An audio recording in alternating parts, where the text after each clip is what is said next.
gente no encontro 44, né? E vamos ver a última carta do livro, que é o espaço sagrado. Então, é como um Ouroboros, né? A gente faz uma caminhada longa, né? Foi bem longa, a gente passou o ano inteiro se encontrando, né? E daí a gente volta para casa, né? O espaço sagrado significa voltar para casa. Então, e essa carta, ela é um convite para a gente reconhecer o que é o espaço sagrado, né? Então, a gente está numa cultura muito dominada assim, pelas religiões instituídas, né? Então, a gente tende a achar que os espaços sagrados são aqueles espaços, são os templos, né? O templo igreja, o templo mesquita, o templo sinagoga, né? Aquele templo dos budistas. Então, a gente tende a achar que o espaço sagrado é esses lugares. Sim, esses lugares são sagrados também, né? São reconhecidos como espaços sagrados e eles representam essa sacralidade, né? Como lugar de orar, lugar de se conectar com um ser supremo, né? Se nos conectar com a harmonia do cosmos, são lugares assim. E esses lugares também, uma coisa interessante para essa carta, é a gente perceber que a origem dos lugares sagrados, né? Nem sempre foi os templos, eles são muito recentes na história da humanidade, né? Eles começam a partir da origem da civilização.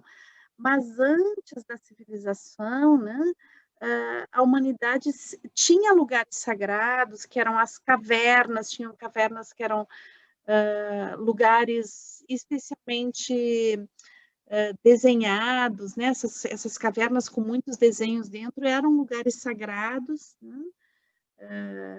Que eram utilizados para rituais. Também as árvores muito antigas, as montanhas, os lagos. Então, lugares que tinham uma paisagem e algum elemento muito especial, muito reconhecidamente muito especial, eram considerados lugares sagrados e eram lugares onde se desenvolvia rituais na natureza. E a partir, então, do início da civilização, a gente começou a construir esses lugares, né, de pedra, de madeira, de tijolos. Então, a gente começa a construir os espaços sagrados como templos. Mas eu acho que essa carta ela nos convide para a gente pensar o espaço sagrado em mais sentidos que não sejam somente os templos, sem tirar a sacralidade do templo, né? A gente poder ver a questão do espaço sagrado como algo mais abrangente. Então, eu acho que essa carta ela passa por uma reflexão bem importante, né? Que é a percepção do espaço, da influência do espaço no ser humano. Então, quando a gente trabalha com biodança e com a questão da vivência, a gente vai falar muito de como a nossa vivência vai influenciar a nossa percepção do tempo, né? Então, quando a gente entra nesse aqui agora supremo, né? Então, o tempo ele se distorce, então um minuto pode ficar muito longo e um segundo pode também durar muito e um dia inteiro pode durar como um minuto, né? Então, o tempo ele vai mudar à medida que a gente vivencia algo, o tempo pode se dilatar ou se contrair, né? Não em nível do tempo em si medido, mas em termos da nossa experiência do próprio tempo. E daí, então, outra dimensão super importante de a gente fazer uma reflexão é o espaço, né? Então, o espaço a gente tem a impressão que o espaço, ele é algo mais controlável, né? Então, temos a impressão de que o espaço, ele tem, digamos, o nosso deslocamento no espaço é algo que tem um mais controle do que o tempo, né? Porque o tempo ele não é tão palpável. Mas a gente pode perceber que o espaço ele também tem um nível de subjetividade muito importante, né? Então, o tipo de espaço onde a gente vive, o tipo de espaço que a gente convive, ele vai nos impulsionar a determinados tipos de comportamento, né? Que vão desde o acolhimento, a amorosidade, o sentimento de paz e de harmonia, até a violência, a paranoia, a angústia. Os espaços, eles têm esse poder, né? A gente tem uma pessoa aqui do grupo que é arquiteta, que pode talvez até falar muito melhor do que eu sobre isso, né? Mas existe uma psicologia do espaço, né? O espaço, ele tem a condição, tem uma influência muito forte em como a gente vive a nossa vida, né? Então, as características dos espaços, elas nos compelem a determinados tipos de comportamento. Isso é estudado também bastante pela própria psicologia, né? Então, isso nos diz que é muito importante a gente pensar e perceber os espaços onde a gente vive, né? Então, dentro da biodança, a gente tem aquela pergunta que é uma das perguntas existenciais que o Rolando faz, né? Que é onde eu quero viver.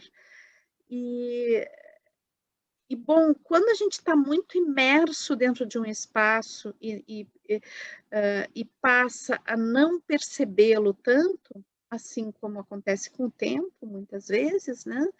Então, é como que esse espaço ele vai se impregnando dentro da gente, né?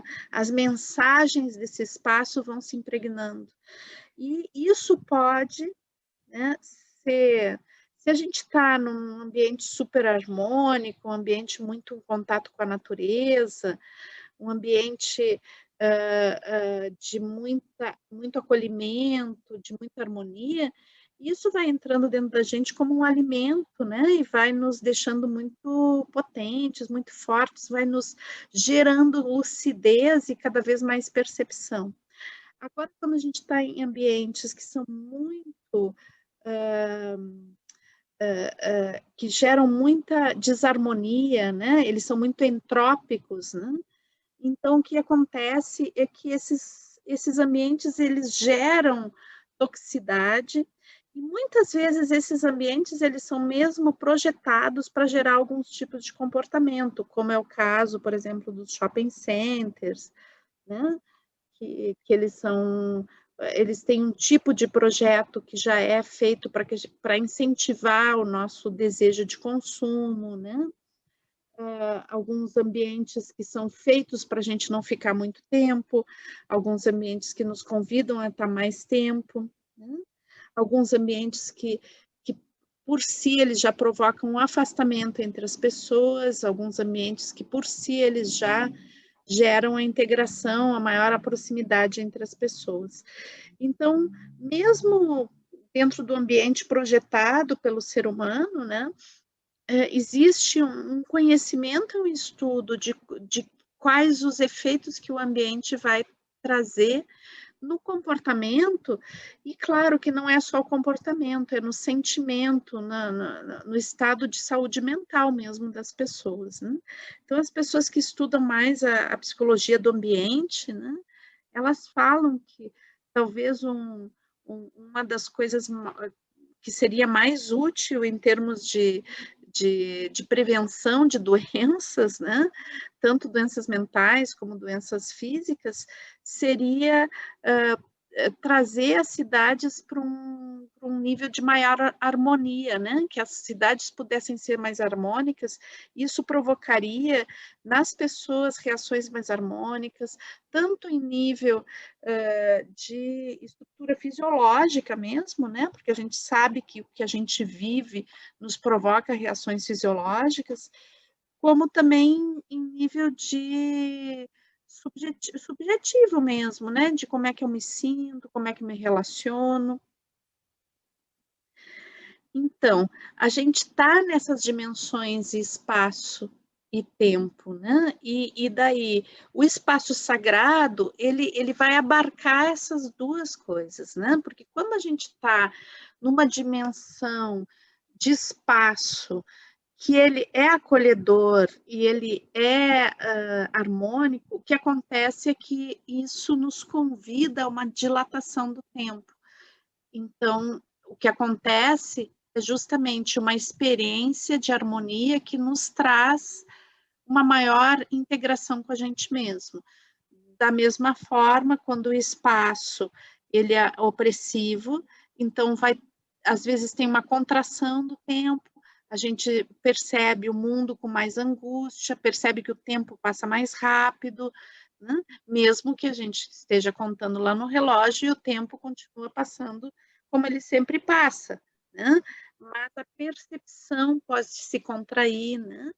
Então, também situações de espaço muito opressoras, que a gente sente que gostaria de sair dali, não consegue, também pode causar uma dilatação do tempo, como se nunca acabasse, como se fosse uma tortura, né? Então, a gente perceber que essa questão da sacralização do espaço, né? E de todos os espaços que a gente vive, à medida que a gente consegue sacralizar ele, sacralizar uma cidade, sacralizar uma rua, né? Então, a gente começa a tornar a nossa existência sagrada também, né? E o que será que significa essa coisa de sacralizar, né, um espaço, né? Então, a gente poder perceber que o espaço tem um impacto sobre o ser, né? E a gente poder desenhar esse espaço, a gente poder cuidar desse espaço de forma a que ele realmente tenha um impacto positivo sobre o nosso ser, né? Sobre quem nós somos, por esse impacto positivo em nível de uma profundidade do ser, né? Não de um sentimento passageiro e efêmero de uma felicidade, de uma alegria. Claro que o efêmero é muito importante também, né? Mas às vezes a gente cuida do espaço como geração de emoções e sentimentos superficiais, né? Então, geralmente os espaços de consumo, eles são de geração de prazeres momentâneos, né?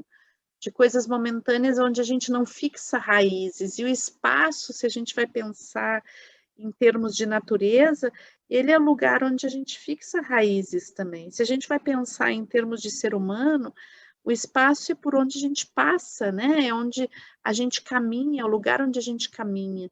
E se a gente vai pensar em termos das plantas, então é o lugar onde a gente enraiza também. E tudo isso tem uma função simbólica muito interessante, né? Bom, então, o interessante do espaço também, né, é a questão de a gente poder compartilhar os espaços. Então, à medida que o espaço ele é sacralizado, ele é cuidado, né, a gente percebe que esse espaço, né, que é a natureza, que são as outras pessoas, que a gente tem um espaço que é compartilhado com a vida no planeta, né? Então, o espaço ele não pertence somente ao ser humano, né? O espaço é o próprio planeta que a gente compartilha com tantas outras pessoas, com tantas outros seres, né? Então, na nossa cultura, a gente tem a noção da propriedade privada, né? A propriedade privada é algo relativamente recente, né? E a estrutura de cercar as terras, né? Dizer esse espaço aqui é meu e esse espaço é do outro e ninguém pode entrar aqui, isso é algo muito recente, né? Claro que já tem vários séculos, mas se a gente pensar na história humana, né? A gente vai ver que é recente, né? Então, e ele passa essa noção de que existe uma propriedade que é privada, que é só de um ser, né? Essa noção, ela tem a ver com uma coisa muito antropocêntrica, né? Então, é como que o ser humano é o centro da existência e a Terra pertence ao ser humano como um objeto, né? Então, eu posso cortar ela em 1000 pedacinhos e impedir que outros seres compartilhem esse espaço.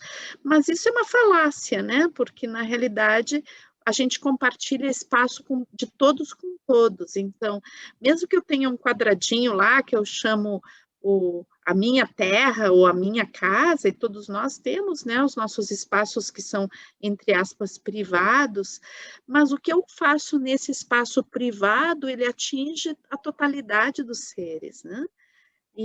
Bom, existem outros seres que estão nesse espaço, né? Mesmo que eu imagine que ele seja privado. Então, na realidade, é uma grande ilusão achar que o espaço ele é privado, né? Privado de outros seres. Sim, existe um espaço que é sagrado, né? E que eu vou compartilhar, né? Em harmonia. Então, a grande medida disso é a harmonia e não o que é meu e que é o do outro, né? Então, nós conseguimos estar em harmonia dentro desse espaço, é essa questão, né?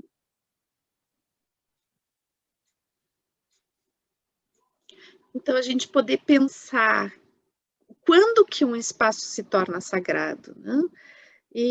Bom,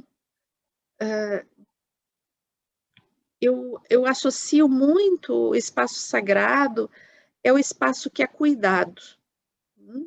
Então, existe uma intenção de cuidar, existe um almar o espaço, né? Então, quando a gente consegue perceber que naquele espaço tem alma, ele começa a ser sacralizado, né? E como é que a gente percebe que um espaço tem alma? Todos os espaços têm alma, né? E alguns espaços têm uma alma corrompida, uma alma que não foi percebida, uma alma que foi esquecida, uma alma que foi trancafiada, né? E alguns espaços têm uma alma que é enaltecida, que é cuidada, e que, então, o espaço ele começa a falar, ele começa a falar de si, ele começa a se manifestar. Mesmo as nossas casas, que são de muro, que são de paredes, né? Elas têm alma, né? Então, quando a gente não trata a casa como um objeto, mas trata assim como um ser, né? Um ser vivo, entre aspas, né? Ela começa a falar, ela começa a se relacionar com a gente. E isso vai dando sacralidade, né? Então, é perceber o que aquela parede está dizendo para mim, né? Como essa parede quer se manifestar no mundo? Existe uma relação. Essa parede, apesar de que eu comprei ela é meu território, né? Mas ela também é uma manifestação. Então, como essa parede vibra, o que ela vibra, né? Ela não vibra somente uma projeção de mim na parede, mas ela vibra por si. Então, conseguir se relacionar com o mundo em si, né? E com todos os lugares do mundo e com todos os seres com os quais a gente partilha esse mundo e conseguir perceber que nesses seres tem alma, né? E que nas estruturas todas que a gente vive tem alma. Quando a gente consegue perceber isso, a gente começa a almar, e quando a gente começa a almar, então a gente começa a sacralizar, porque a vida é sagrada, né? Então, o sagrado está na percepção da harmonia, né? Então, onde existe harmonia, existe o espaço sagrado. O que a gente precisa é harmonia. Aqui eu chamo a atenção que a gente não está falando de equilíbrio, eu gosto sempre de falar nisso, né?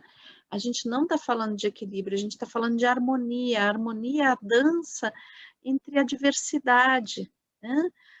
O mundo é muito diverso, mas existe uma música de, que provoca a dança entre tantos esses fatores, assim como uma orquestra tem tantos instrumentos, né? E quando eles tocam todos juntos e formam uma música, e alguém canta junto, então isso formou harmonia. Então, quem ouve percebe, é uma totalidade, né? Então, a harmonia, ela é o centro do sagrado, e não é eu que torno algo harmônico, né? Não existe esse poder em mim de tornar algo harmônico, mas sim de favorecer a harmonia. E como é que eu favoreço a harmonia? Eu não posso mandar alguém ser harmônico, eu posso entrar em relação com o ambiente de forma a favorecer a harmonia. E como é que a gente favorece a harmonia? É percebendo a alma das coisas.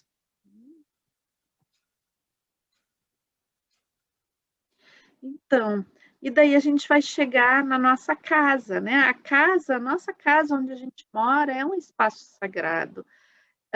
E algumas vezes a gente trata a casa como um lugar para ir dormir, né? Mas não sacraliza o espaço. Então,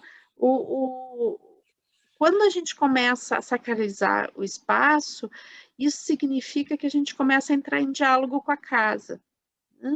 Isso não significa que a casa tem que ser arrumada e limpa e desenhada e tá perfeita, né? Porque às vezes a gente tem uma imagem da casa que tem que estar perfeita, que a gente tem que ser dono de casa ou dona de casa perfeito, né?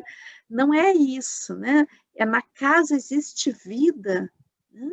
Existe felicidade, existe relação, existe abrigo, harmonia, existe amor, existe acolhimento, e daí então isso gera a alma da casa.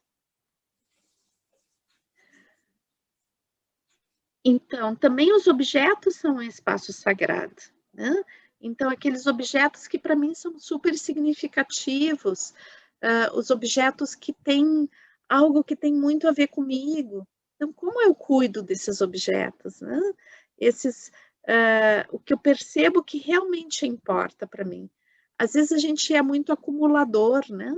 Tem muito a ver com o nosso último encontro, onde a gente acumula coisas, mas não vê o valor delas, né? Então, às vezes, não ter tanto, mas ter realmente o valor daquilo que a gente tem, né? Talvez fosse mais importante para a gente dar essa dimensão do sagrado.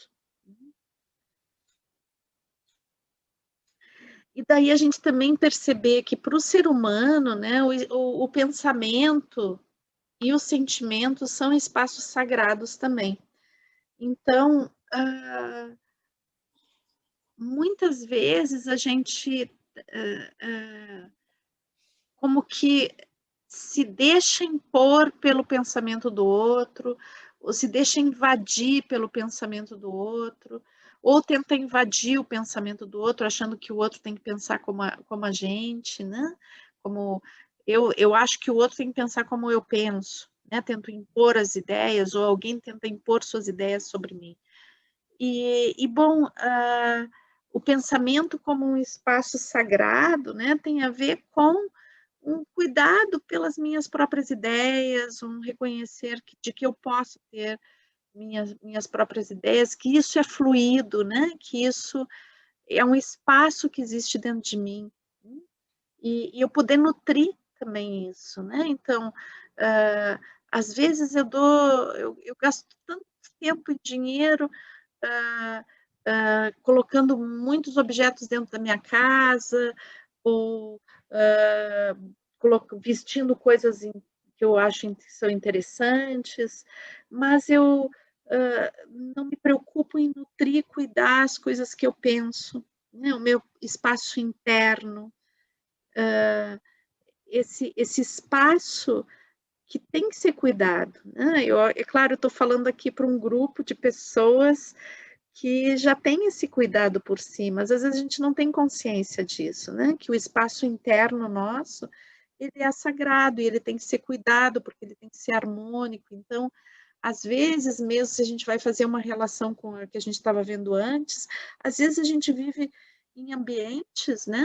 Muito opressores, muito rígidos, muito desqualificantes, e isso contamina nosso espaço interno. Então, ou às vezes a gente também se utiliza de mesmo meios de comunicação, de alguns conteúdos que a gente vê na internet, ou na TV, ou nos jornais, que são conteúdos assim muito violentos, são comidas de péssima qualidade para a nossa mente, né? Bom, e daí a gente desrespeita o espaço interno, né? Então, fazer a seleção do que chega para dentro de mim, né? Qualificar, né? Isso não significa que a gente vai só receber coisas que não nos causem conflito, porque muitas vezes o que a gente recebe em nível de nutrimento desse espaço interno também tem que nos botar em xeque, também tem que nos criar dúvidas, né? Mas isso feito de uma forma positiva e não destrutiva.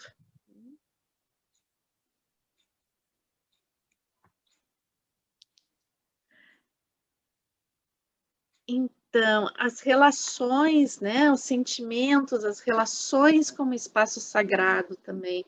Então, qual é os sentimentos que eu nutro? A gente já tem falado muito sobre isso, né?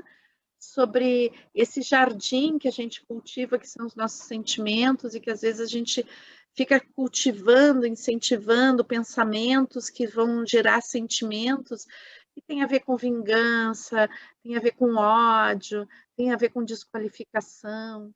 Então, que é muito importante a gente cultivar, né, dentro desse espaço interno, sentimentos e emoções que tenham a ver com um nutrimento de sagrado mesmo, né? Um cuidado com a vida que se manifesta dentro da gente internamente. E isso se dá também pelas relações que a gente vai construindo com o mundo, com as pessoas, né?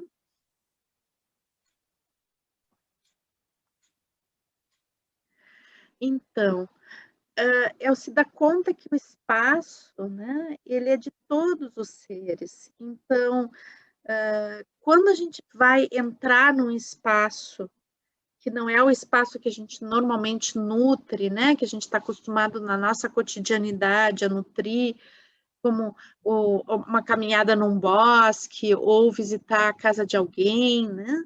Então, é super importante a gente perceber que está entrando num espaço que tem códigos próprios e que a gente não pode chegar entrando com uma prepotência, né, de quem é dono de tudo no mundo. Nós somos parte de uma totalidade.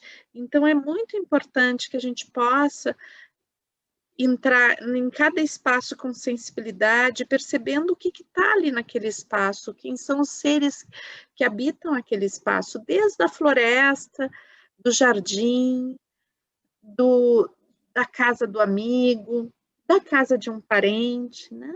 Então, não é porque é um parente nosso, não é porque é pai ou mãe, que aquele espaço me pertence, né? Se eu não moro ali, aquele espaço é daqui, então tem seus códigos próprios, eu tenho que saber respeitar.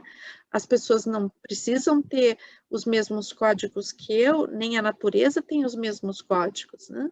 Eu não posso entrar dentro da floresta e já querer impor um monte de formas de ser, né? Gritando, com perfumes fortes, isso tudo modifica o ambiente.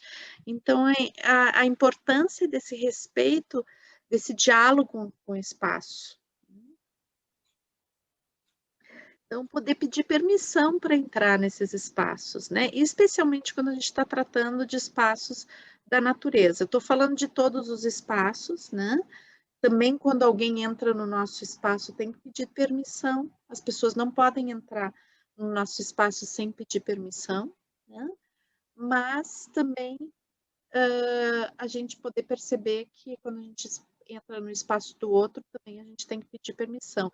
E esse outro não é somente outro ser humano, é todos os seres. Ah, Mirce, mas então tu está falando de propriedade privada. Eu digo, não estou falando de propriedade privada, eu estou falando do teu espaço essencial, né? Do teu espaço de ser, do espaço que tu necessita para ser. Esse é o teu espaço sagrado, né? Então, uma premissa para a sacralidade desse espaço é o cuidado, né, com o que entra e o que não entra, né? Então, eu considero algo sagrado à medida que eu posso respeitar isso. Então, quando se trata do nosso espaço, né, é super importante a gente informar as regras, né?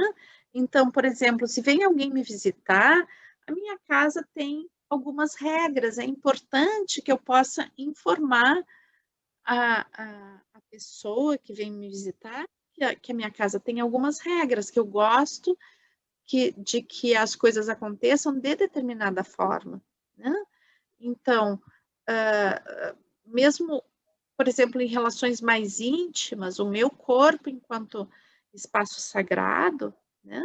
O meu corpo como casa, eu tenho que informar como eu gosto de ser tocada, como eu gosto de ser tratada. Então, é muito importante que eu saiba dar informação. E daí, quando eu não sou ouvida, é muito importante que eu dê limite, às vezes dê limite forte, né? Porque eu não posso aceitar o desrespeito. Então, o que acontece muitas vezes? A pessoa tem tanta necessidade de afeto, né? Que ela acaba não dando os limites. Então, eu preciso tanto que a pessoa venha me visitar que eu deixo ela fazer qualquer coisa dentro da minha casa, né? Eu quero tanto esse namorado que eu deixo ele fazer coisas com o meu corpo que eu não gostaria, né? Então, a gente poder perceber, né, que como hoje falaram, né, a gente sempre está em relação, o mundo está sempre cheio de coisas para me relacionar, então eu não preciso desacralizar o meu espaço, vender o meu espaço em troca de afeto.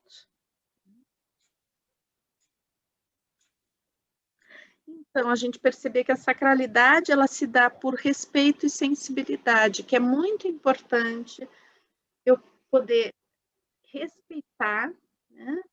E para esse respeito, ele vem a partir não de uma ordem cognitiva, algo racional, mas sim vem por uma sensibilidade, por eu perceber onde é que eu estou indo, onde eu estou pisando e o que tem ao meu redor.